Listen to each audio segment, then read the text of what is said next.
Hi folks, Carl Wells here. If you like what you see here on the channel, by the way, please subscribe.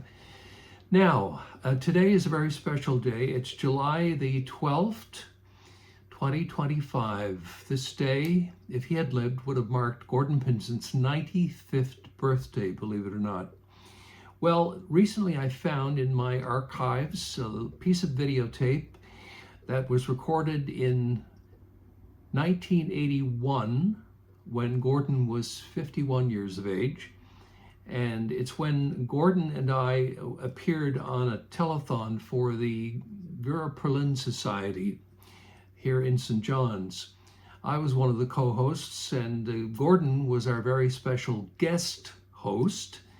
And during the course of the telethon, one of the things he did was to perform a recitation.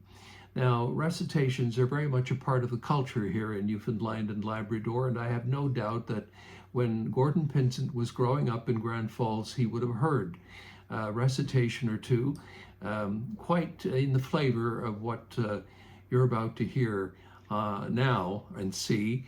And I don't know where this one came from, but I strongly suspect that Gordon wrote this one himself. It's about quiche. And it's quite funny, and Gordon, of course, is his inimitable self. Have a look now at Gordon Pinsent from 1981. I went into a house to get out of the cold. That used to be Jackman's before it was sold, but now it was a restaurant.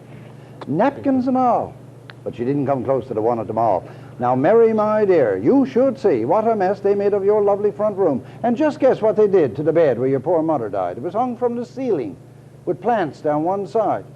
There was men with their caps on, not saying their grace, and an old church pew looking right out of place.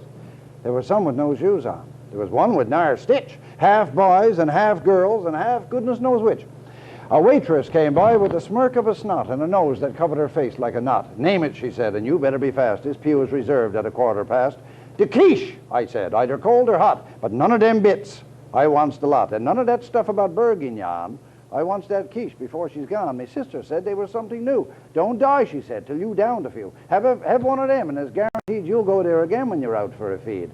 We're all out, you, she said with a smile, poking her customers all the while. How about crepes, or bouillabaisse, or escargots right in your face? Have them yourself, I said, parboiled. And I hope she chokes, and that goes for your child. 'Tis quiche I want, and nothing but quiche. That stuff you gives to your nouveau riche.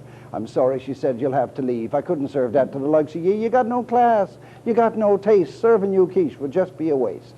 Well, on me way out, I dropped into the back, and you talk about quiche.